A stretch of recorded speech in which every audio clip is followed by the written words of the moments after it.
معقولة سامسونج تسويها؟ أخبار جنونية عن هاتف الفولد 6 ألترا المرتقب، كل شي تريده حتشوفه على الهاتف تقريبا، ويانا تسريب ل10 مميزات حماسية على واجهة الون يو اي 7، وبعضها ممكن تزعجكم هواية لأنها قادمة مباشرة من أبل. الله اللي يستر من أخبار اليوم، خليكم ويانا للتفاصيل. أنا أحمد العلي وهذه هي النشرة التقنية.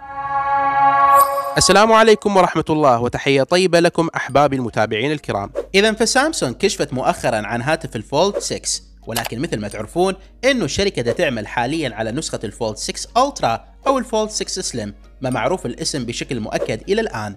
ومن يوم الإعلان عن هواتف الفولدبل 6 وإلى هذا اليوم، والأخبار والمعلومات عن الفولد 6 ألترا على قدم وساق، واليوم ويانا معلومات جدا مثيرة بخصوصه، فخلونا مباشرة نقدم لكم كل شيء نعرفه عن الهاتف إلى هذه اللحظة.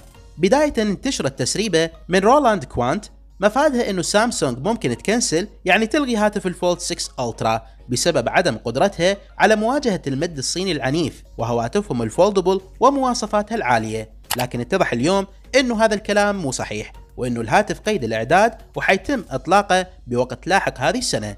مصادر موثوقة مثل الجالكسي كلاب وماكس جامبر أكدوا إنه الهاتف ما تم إلغائه إلى الآن، وحتى إنه قدموا دليل على هذا الكلام، وإنه سامسونج دا تختبر حاليا الهاتف، والاسم المشفر للهاتف هو SM F958N. وإذا تسألون عن موعد الإعلان عن هاتف الزي فولد 6 ألترا، فالوقت المتوقع هو أكتوبر القادم شهر العاشر وفقا لمعلومات ماكس، وهذا الموعد يتطابق مع موعد الإعلان المتوقع لعائلة لوحيات التاب S10، إضافة إلى أول نسخة من جهاز XR للواقع المعزز إذا صحت المعلومات. ولكن اللي يهمنا الآن هو الفرق بين الفولد 6 والفولد 6 ألترا. الحقيقة حتكون هناك 3 فروقات جوهرية. الأول هو حجم شاشات العرض.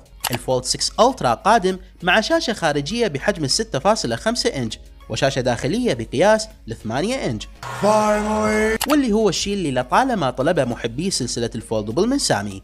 الشيء الثاني من الفروقات هو منظومة الكاميرات.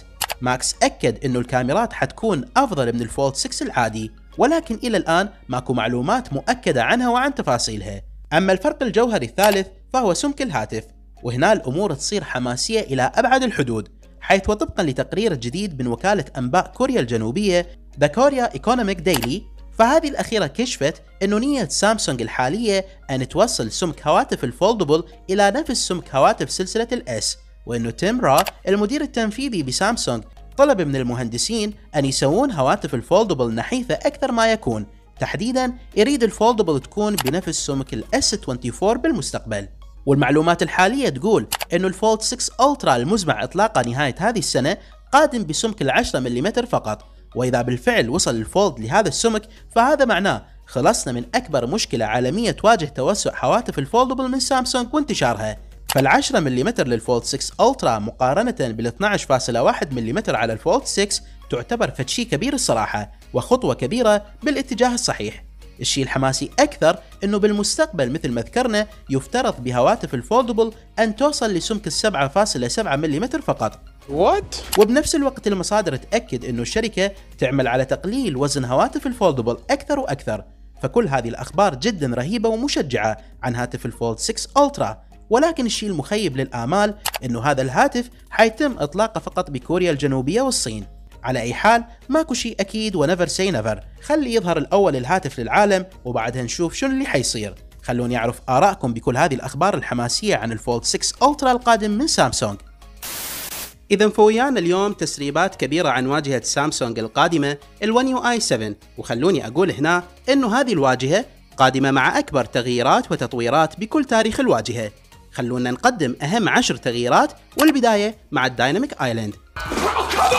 سمعتوها صح، الدايناميك آيلاند الجزيرة التفاعلية، ولكن بنكهة سامي. والظاهر إنه الشركة بالآونة الأخيرة شربت هواية من عصير التفاح الخاص بشركة أبل، بداية مع الهاردوير منتجات شبيهة بشكل أو بآخر بمنتجات أبل، والآن التوجه إلى السوفتوير، حيث واجهة الون يو اي 7 حتحصل على نسختها الخاصة من الدايناميك آيلاند. تم تسريب فيديو قصير يوضح هذا الكونسبت. الإشعارات أو بعضها بشريط الحالة صار ممكن الضغط عليها وتكبيرها بشكل مشابه للي شاهدناه على هواتف الآيفون ونظام الآي أو إس، ولكن سامسونج خلت موقع الجزيرة بالجانب بدل أن يكون بالمنتصف. ولو تكلمنا بصراحة، هل هذا التقليد لأبل شيء جيد يا ترى؟ شنو آراءكم أنتم بالموضوع؟ اللي أعرفه إنه هواية من المستخدمين أو قسم منهم على الأقل يحبون يجربون بعض مميزات الاي او اس، لذلك فالآن سامي وفرت هذه التجربة الفريدة على نفس هواتفها دون الحاجة للانتقال والتحول لهواتف الايفون.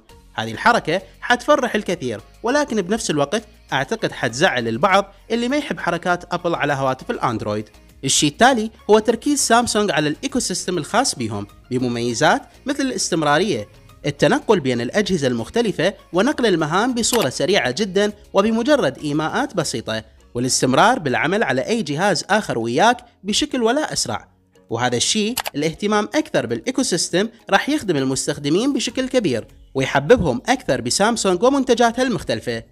أيضا الشركة حتقدم الأيقونات بشكل مختلف وجديد كليا عن السابق على الون يو اي 7. الأيقونات حتحصل على مظهر عصري أكثر مع إعادة صياغة بالكامل وإعطائها أيضا مظهر 3D، وهذا حيكون نقلة كبيرة مقارنة بالأشكال الحالية للأيقونات، وبصراحة يبين جدا جميل وأكيد راح يعجبكم. حيتوفر خيار الأيقونات بالوضع الكلاسيك أو البولد، وهذا الأخير حيخلي الأيقونات أكبر من المعتاد، حركات جدا لطيفة وضرورية لمواكبة الحداثة بالعالم. تغيير كبير آخر على الون يو اي 7 تحت اسم 2 Page Notification Panel، والمتعلق بطريقة عرض الإشعارات والضبط السريع بحيث يفصلهم إلى لوحات عرض خاصة. بالسوايب داون السحب للأسفل من الجانب الأيمن تظهر قائمة الضبط السريع، وبالسحب من الجانب الأيسر لإظهار نافذة الإشعارات. أيضا اليو آي الخاص بالكاميرا حيحصل على تغييرات كبيرة. سامسونج وأخيرا راح تنقل كل مفاتيح التحكم للجانب الأسفل من الشاشة بحيث يكون سهل أكثر الوصول لأي مفتاح أو أوبشن باستعمال اليد الواحدة. من التغييرات القادمة على الواجهة الجديدة إظهار المزيد من العناصر بالشكل الدائري أو المنحني، مثلا الإشعارات راح تاخذ شكل راوندد أكثر مع مسافات أكبر بين الإشعارات، وحتى بالسيتنج الضبط والكويك أكشنز وغيرها من العناصر حيكون مظهرها بزوايا سوفت أكثر. وبتطوير مثير آخر هو سموثر أنيميشن بحيث يتوافق أكثر مع النظام والواجهة الجديدة، وإلى الآن مع الأسف ما ويانا فيديو يوضح هذا الشيء بالتفصيل، ولكن بالنتيجة هذه الأمور حتخلي تجربة المستخدم بسلاسة أكثر وسرعة وسهولة أكبر من أي وقت مضى. وبالواجهة الجديدة حيتم تغيير اسم ال AR إيموجي إلى الجالكسي أفاتار، وتحديث أيقونة البطارية ونسبة شحنها بشريط الحالة للشكل التالي بحيث تكون نسبة الشحن بداخل أيقونة البطارية نفسها.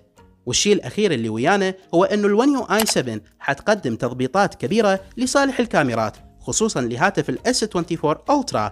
العدسات حيتم ترقية السوفت وير الخاص بها بشكل كبير، والنتيجة حتكون صور أكثر تفاصيل وألوان وحدة ودايناميك رينج بكل اللقطات، وإذا صح هذا الشيء راح يكون بالفعل قفزة كبيرة على كاميرات الجنرال. فالخلاصة هنا هو أن واجهة الون يو اي 7 حتقدم تغييرات جدا كبيرة مقارنة مع كل تحديثات الواجهة بالسنوات السابقة، وغالبية الأبديتس بالفعل مثيرة مثل ما شاهدنا. وبالمناسبة هذه مو كل التغييرات، وإنما فقط اللي وصلت لنا عن طريق النسخة التجريبية من الون يو اي 7.